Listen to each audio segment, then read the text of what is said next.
Alors la pièce, pour tout dire, c'est important d'en parler. Voilà. La pièce, en fait, c'est une adaptation de Don Juan et du Don Juan de Molière, hein, le Festin de Pierre. Déjà, ça, c'est important de le poser. Oui. Bon, comme ça. Après, c'est évident que c'est une pièce qui est adaptée et qui est jouée par 2 comédiens. C'est nous. Voilà, on est là. Regarde, François, Alexandre. Voilà. Donc, commencer par toi d'ailleurs. Alexandre, François, parce que si je suis plus donc poli. tu fais Don Juan. Moi, je fais Don Juan. Et je fais Sganarelle. Voilà, mais pas seulement. En fait, c'est une mise en abîme énorme, c'est qu'en fait, je ne veux pas non plus déflorer tout, mais il est évident que nous avons aussi des rôles, lui du metteur en scène et moi du comédien principal. Donc il y a énormément d'interactions entre ces 2 mondes qui sont celui de Molière et la réalité vraie. Voilà, donc en fait c'est une mise en abîme autour du Don Juan de Molière, mais c'est pas du tout prise de chou parce que ça fait toujours très peur aux gens quand on leur dit mise en abîme. Déjà, ça mise en abîme, 3 mots, ça hésite. Ça va se faire chier. Le classique, ça fait peur. Ça fait très peur. Et là justement, c'est une manière de revoir, d'avoir l'essence de la pièce de Molière avec tout un emballage superbe, puisque c'est nous l'emballage. 17 personnages à appréhender, déjà, c'est un challenge qui est voulu. Oui. C'est-à-dire qu'on ne s'est pas rendu compte qu'il y avait 17 personnages et qu'on était en galère. C'est quelque chose qu'on a voulu parce qu'en fait, on adore être sur le plateau et pouvoir, dans un laps de temps assez court, changer de personnage, d'émotion, d'univers, d'atmosphère. Voilà. Donc ça, c'est quelque chose qu'on aime beaucoup. Donc forcément, à 2 pour 17 personnages, on utilise aussi divers accessoires, mais ça, évidemment… On n'en parle pas non plus. Toujours pas. Voilà. Mais voilà, c'est un challenge parce qu'en fait, on aime bouffer du plateau. En fait, moins on est en coulisses, plus on est content. Parce qu'en coulisses, on s'ennuie. Et on a beaucoup d'énergie, donc on a besoin de la dépenser. On la dépense sur le plateau. Et donc, avec les 17 personnages, on est tout le temps sur le plateau.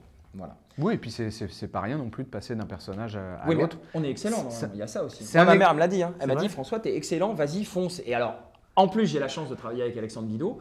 Et ça, tout de suite, ça met en confiance parce que c'est un pilier, cet homme-là. En plus, c'est que… Oh, t'as pris un peu, non? Un petit peu. Ouais, d'accord.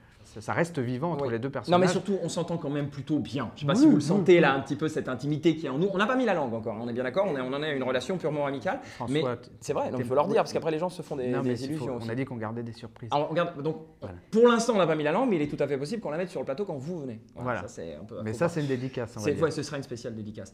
Comme on s'entend plutôt bien et qu'on se complète plutôt bien, parce que lui, il est tout petit, moi, je suis assez grand. Voilà. Moi, ça me fait plaisir pour mon ego. Mais il est beaucoup plus jeune, en revanche. Puis j'ai des cheveux.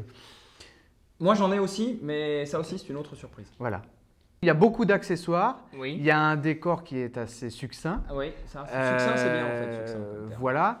Mais non, on ne va pas parler de tous nos accessoires.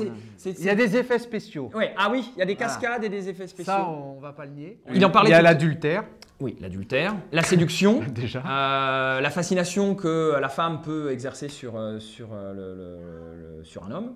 Il y a le contraire aussi. La croyance en Dieu. Voilà, c'est ça, oui, l'être supérieur. Mais il y a aussi le rapport qu'il y a entre un metteur en scène et un comédien. Le rapport au public aussi. On adore ça, être en contact direct avec le public. Et il est évident qu'on se sert de l'énergie qu'ils nous envoient. On ne les laisse pas dans leur coin. Alors, sans les mettre mal à l'aise, l'idée pour nous, c'est d'avoir des compagnons de jeu en plus, en fait. Voilà. Alors, des adjectifs qui pourraient définir cette fabuleuse pièce. Fabuleuse, je viens de le dire, c'est fabuleux, c'est bien. Riche. Énergétique. Énergique, dynamique. Dynamique, c'est bien, c'est même pas léger, dynamique, moi je trouverais. Émouvante. Ah oui, parce que aussi, oui. Ah oui, il y a tout. En fait, c'est comme la vie, c'est un panel d'émotions. C'est un voyage émotionnel, en fait. On fait voyager en fait sur une espèce de montagne russe et qui est tout le temps alimentée par des émotions différentes et vous allez être grave secoué. Oui.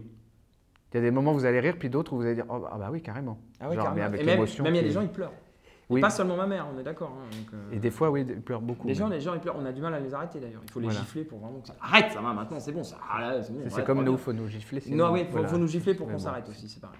Pourquoi les spectateurs voudraient voir cette pièce? Pour redécouvrir Don Juan déjà, d'une autre manière, pour venir nous voir nous, parce qu'on est vraiment très attractifs. Pas seulement physiquement, on a aussi une âme, hein, c'est important. Non, puis on en a fait quelque chose de très moderne et qui souvent est hilarant.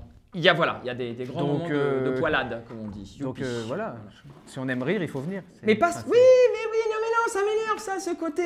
Si, mais vous allez vous marrer parce que sinon, si vous vous marrez pas, vous allez vous faire chier. Non, mais oui, parce que toi, tu pars des rires consommateurs. Mais ouais, c'est pas TF1, excusez-moi de le dire. Enfin, moi, j'ai pas la télévision, mais c'est pas un côté… Si, il faut rire, sinon on s'ennuie. Non, attendez, calmez-vous. On est au théâtre, donc de toute façon, l'intérêt… Mais si, je m'énerve. L'intérêt pour un spectateur au théâtre, c'est de voyager émotionnellement et d'aller partout. Donc de se découvrir lui aussi, de se voir, enfin d'avoir l'impression de se retrouver sur la scène, c'est ça. Arrêtons un petit peu cette espèce de dictature là, de la poilade. Bien sûr qu'on se marre, c'est la vie. Il n'aime pas la télé. Ça, Voilà. Je vais casser la caméra si vous continuez.